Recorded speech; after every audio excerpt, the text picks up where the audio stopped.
हरिवंश पुराण विष्णु पर्व के सप्तम अध्याय के अंतर्गत वैशंपायन जी कहते हैं, जन्मेजय, कुछ काल बीतने पर वे दोनों सौम्य बालक, जिनके नाम संस्कार हो चुके थे और जो श्री कृष्ण और शंकरसर नाम से प्रसिद्ध थे, घुटनों के बल चलने फिरने लगे।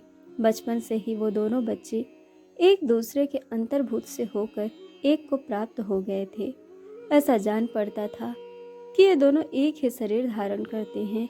वे दोनों भाई बालचंद और बाल सूर्य के समान कांतिमान थे।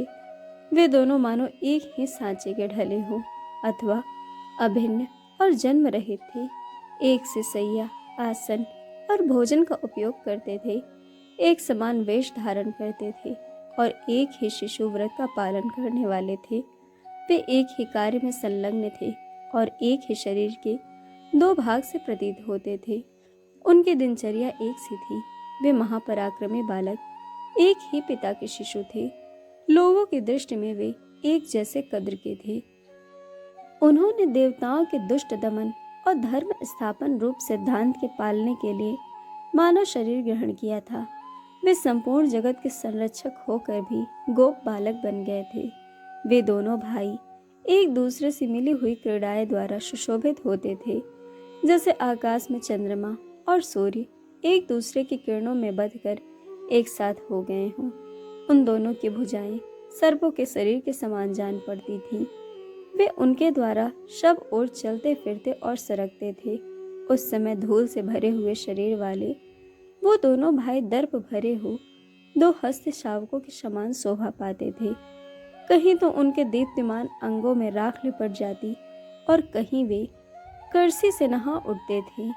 वे वहां अग्नि के दो कुमार शाक और विशाख के समान सुशोभित होते हुए सब ओर दौड़ लगाते थे। कभी घिसे हुए घुटनों के बल सरकते हुए श्री कृष्ण बलराम बड़ी शोभा पाते थे। कभी वे बछड़ों के स्थानों में जाकर खेलने लगते और सारे अंगों तथा सिरे में बाल गोबर लपेट लेते थे। कांति रूपिणी श्री से सेवित होकर वे दोनों भाई अनुपम शोभा पाते और पिता को आनंद प्रदान करते थे।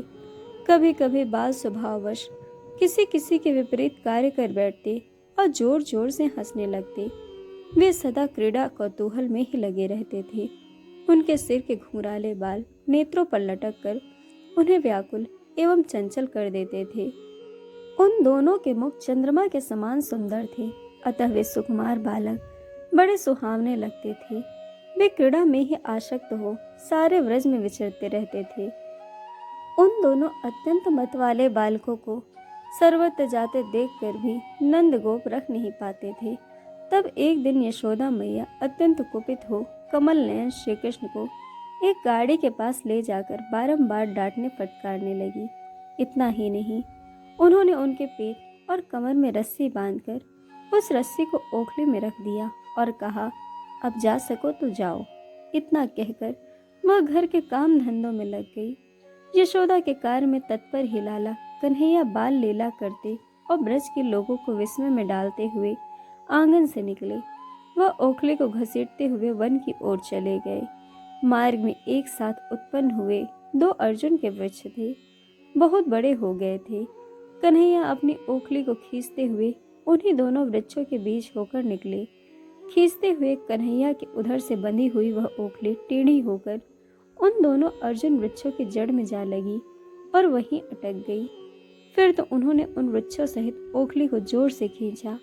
बालक कन्हैया द्वारा वेग से खींचे गए वे दोनों अर्जुन वृक्ष जड़ और शाखाओं सहित टूटकर गिर पड़े और वह अपने दिव्य बल का आश्रय ले गोपों को दिखाने के लिए उन दोनों वृक्षों के बीच में खड़े खड़े हंसने लगे। उस बालक के प्रभाव से वह रस्सी और भी दृढ़ हो गई।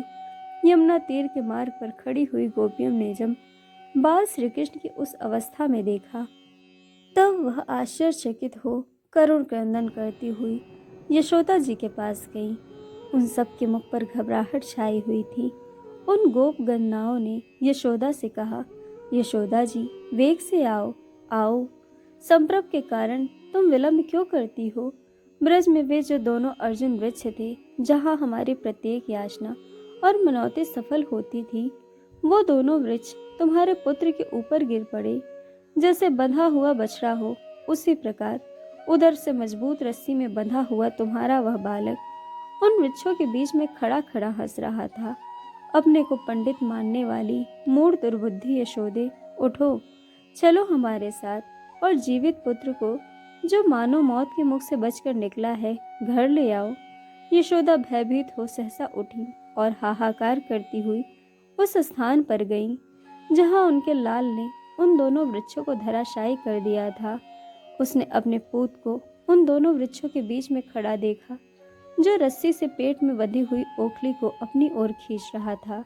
गोपियों और बड़े बूढ़ों गोपों सहित सारे ब्रज में उस समय इसी घटना की चर्चा होने लगी। गोपों के यहाँ जो यह महान और अद्भुत घटना घटित हुई थी, इसे देखने के लिए चारों ओर से लोग आने लगे। वन में विचरने वाले वे गोप अपनी इच्छा अनुसार वहां आकर कहने लगे, अहो, ब्रज के ये दोनों वृक्ष देव मंदिर के समान थे, इनको किसने गिरा दिया? न आंधी चली, न वर्षा हुई, न बिजली गिरी, और न ही किसी हाथी ने ही आकर टक्कर मारा। इन सब दोषों के बिना ही ये दोनों वृक्ष किसके द्वारा गिराए गए? अहो, जड़ से अलग हो जाने के कारण पृथ्वी पर गिरे हुए यह दोनों अर्जुन वृक्ष जलहीन बादलों के समान शोभा रहित हो गए हैं।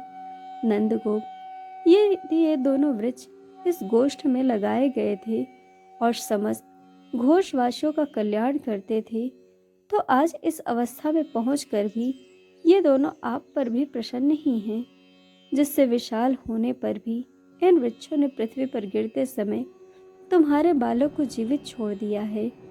इस व्रज में यह तीसरी बार अत्यौतिक घटना हुई है। पूतना का विनाश और छकड़े का उलटना और वृक्ष का धराशायी होना, यह 3 उपद्रव यहाँ हो चुके हैं। इस स्थान पर हमारे इस वृक्ष का रहना अब उचित नहीं जान पड़ता, क्योंकि यहाँ अशुभ परिणाम की सूचना देने वाले उत्पात दिखाई देने लगे हैं। इतने ही में नंदगोप ने सहसा बंधन खोलकर श्री कृष्ण को ओखले से मुक्त कर दिया और मानो वह बालक मरकर पुनः जीवित हो उठा हो, ऐसा मानते हुए वे देर तक उसे अपनी गोद में चिपकाए रहे। उस समय वे कमल नयन श्री कृष्ण की ओर देखते देखते तृप्त नहीं होते थे। तदनंतर नंदगोप यशोदा की निंदा करते हुए घर में गए। साथ ही अत्यंत सब गोप भी ब्रज में ही पधारे।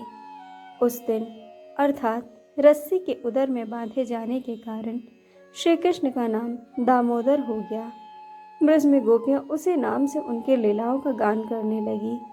भारत श्रेष्ठ ब्रज में निवास करते समय बालक श्री कृष्ण की ऐसी ही आश्चर्यमयी लीलाएं होती रहती थीं। इस प्रकार श्री महाभारत खिल भाग हरिवंश के अंतर्गत विष्णु पर्व में बाल लीला के प्रसंग में यमलार्जुन भंग विषयक नामक 7वां अध्याय पूर्ण हुआ।